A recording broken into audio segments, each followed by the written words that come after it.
back to winning isn't easy. Your claim has lasted way too long. How do ERISA disability carriers or plans use comorbid claim guidelines if you have multiple medical conditions and try to deny or terminate your benefits?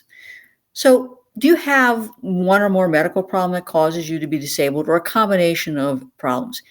If you file a claim and you've got more than one medical condition, diagnoses, or mental disorders, I think that the carrier and plan have to consider the merits of the claim based on each one of those claimed medical conditions, and then the totality of your medical conditions, and then the associated restrictions and limitations based on the total situation. So let me give you an example. Let's say you're a 55-year-old marketing director and you claim that you're disabled as a result of fibromyalgia, mild cognitive impairment, and gastroenterological issues.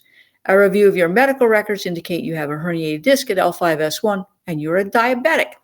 So what happens is that your medical records are going to be reviewed by the disability carrier plan's medical consultant. I call them liar for hires, to determine whether each of the medical conditions supports a medical impairment and is disabling as that term is defined. They may request additional attending physician statement forms from your physicians to address the medical impairment and obtain any additional medical records. The claims adjuster who's handling your claim is going to consult with a in-house or out-house liar for hire medical peer review provider. If there are behavioral issues, they're going to consult with a behavioral health peer review provider.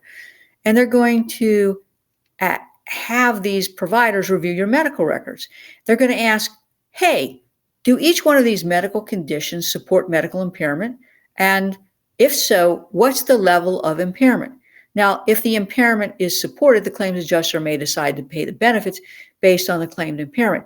But if the impairment is not supported, and often they will say it's not supported, the condition will be denied on the basis as being a disabling cause of your inability to perform your own or any occupation.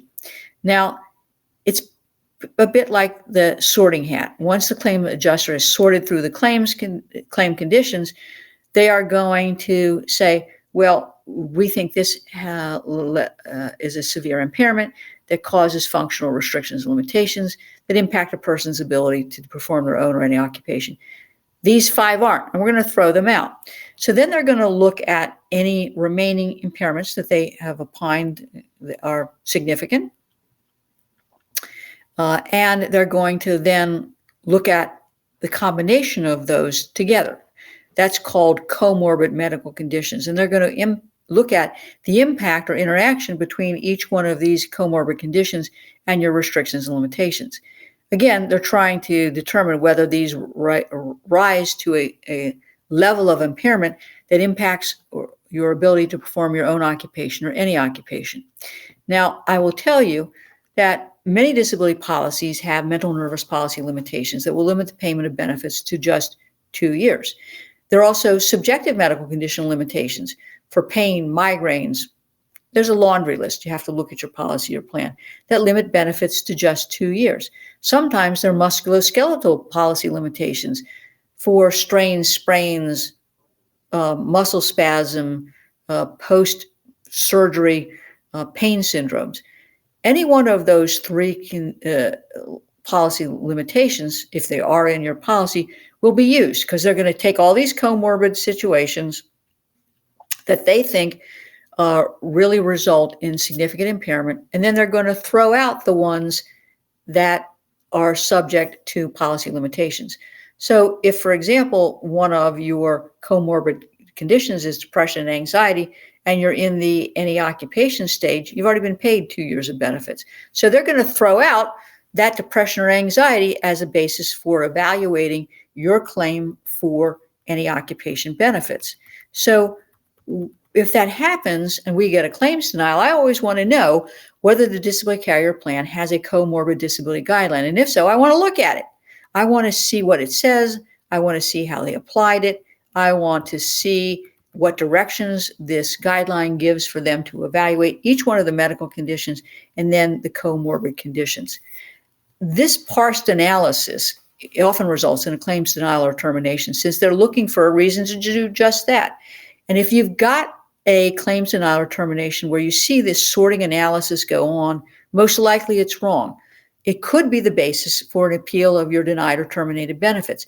And I don't want you to let that disability carrier plan improperly deny or terminate your benefits as a result of a comorbid analysis. Got it? Let's take a break. Professional with questions about your individual disability policy? You need the Disability Insurance Claim Survival Guide for Professionals. This book gives you a comprehensive understanding of your disability policy, with tips and to-dos that will assist you in submitting a winning disability application. This is one you don't want to miss. For the next 24 hours, we're giving away free copies of the Disability Insurance Claim Survival Guide for Professionals. Order yours today at disabilityclaimsforprofessionals.com.